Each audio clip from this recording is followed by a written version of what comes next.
السلام علیکم ورحمۃ اللہ وبرکاتہ۔ الحمدللہ وحدہ والصلاۃ والسلام علی من لا نبی بعدہ۔ جمعہ مبارک، رمضان مبارک کا دوسرا جمعہ، اور جمعہ والے دن ہماری خواہش ہوتی ہے کہ اپنے سامعین ناظرین کو کوئی وظیفہ بتا دیا جائے جس پہ وہ عمل کریں تو ان کو ثواب ملے، ہمیں بھی ثواب پلس ہوتا جائے۔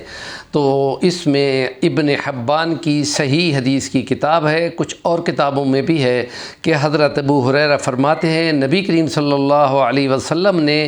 صحابہ کو جمع ہونے کا حکم دیا، اور آپ ممبر پر تشریف لے جانے لگے تو پہلی سیڑھی پہ قدم رکھا اور فرمایا آمین، پھر دوسری سیڑھی پہ قدم مبارک رکھا، فرمایا آمین، پھر تیسری سیڑھی پہ قدم رکھا اور فرمایا آمین، پھر آپ نے خطبہ دیا اور پھر جمعہ پڑھایا، اور جب واپس تشریف لائے تو ہم نے پوچھا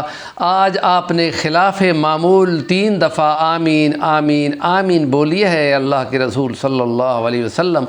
آپ نے فرمایا کہ ہاں، جبرائیل آیا تھا اس موقع پہ، اور اس نے کہا تھا کہ جو رمضان المبارک کو پائے اور اپنی بخشش نہ کرا سکے وہ اللہ کی رحمت سے دور ہوا، واصل جہنم ہوا۔ تو میں نے بولا آمین۔ پھر اس نے دوسری موقع پہ جب بولا کہ جو بوڑھے والدین کو پائے اور ان کی خدمت کر کے جنت نہ پا سکے وہ اللہ کی رحمت سے دور ہوا، واصل جہنم ہوا، تو میں نے فرمایا آمین۔ جب تیسرے موقع پہ اس نے بولا کہ اے اللہ کے رسول آپ کا نام نامی اس میں مبارک آئے اور وہ درود شریف پڑھ کر درجے حاصل نہ کر سکے تو رحمت سے دور ہوا، واصل جہنم ہوا، تو میں نے بولا آمین۔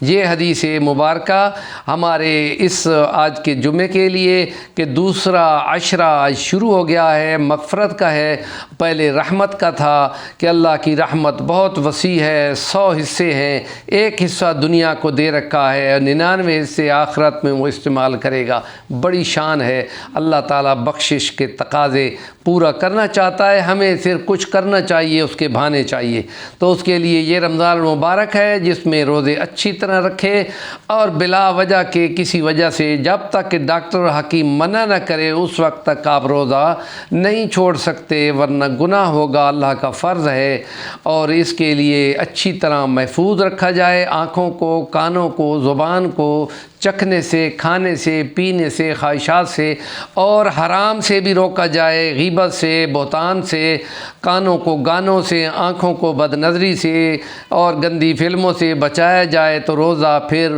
یوں ہوگا کہ حضور کا فرمان ہے کہ اللہ فرماتا ہے روزہ تو میرے لیے ہے اور میں اس کی جزا ہوں، کہ وہ اس نے میرے لیے رکھا، کسی کو پتہ نہیں ہے لیکن وہ مجھے دیکھتا ہے، ایمان پورا ہو گیا۔ اور دوسرا والدین بوڑھے کو پایا اور ان کی خدمت کرتا رہا یہاں تک کہ وہ اس سے جدا ہو گئے، اور جب جدا بھی ہو گئے تو پھر بھی ان کے لیے دعائیں کرتا رہا، ان کے دوستوں اور رشتہ داروں کے ساتھ بنا کے رکھتا رہا، اور ان کے تحفے تحائف دیتا رہا، ان کو دعاؤں میں یاد کرتا رہا۔ ایسوں کو بھی لکھ دیا جاتا ہے کہ وہ فرما بردار ہے۔ اور تیسرا نبی پاک کا اس میں مبارک آئے تو وہ درود شریف ضرور پڑھے، اس لیے کہ حضور فرمایا وہ بخیل ہے جو میرا نام آنے پہ درود نہیں پڑھتا۔ یہاں تو سخت وارننگ ہے، اور اس کے لیے ہم کہتے ہیں امام احمد بن حنبل نے اپنی مسند میں ایک حدیث لائی ہے کہ جمعے والے دن عصر کی نماز پڑھ کر اسی جگہ پہ بیٹھے رہو جہاں نماز پڑھی ہے، اور وہیں 80 بار وہ درود پڑھو جو مسند احمد میں انہوں نے نوٹ کیا ہے، وہ میں آپ کو پڑھ کے سنا دیتا ہوں، آپ ضرور پڑھیں۔ اللہم صلی علی محمد النبی الامی وعلی آلہ وسلم تسلیما۔ یہ 80 بار پڑھو، اس کا ثواب 80 سال کے برابر، گویا کہ ایک بار کا پڑھنا 1 سال کے برابر چلا جاتا ہے۔ یہ بہت بڑی فضیلت والا کام ہے، اور اس میں ثواب بھی بہت زیادہ ہے، اور ایمان کا تقاضا ہے کہ ایمانا احتسابا، جو عمل بھی کیا جائے اس پہ ایمان ہونا چاہیے کہ انشاءاللہ اس پہ ثواب ملے گا۔ ہمارے چینل کا نام ہے صفی الرحمن البانی، ضرور سبسکرائب کریں اور کمنٹ بھی کیا کریں۔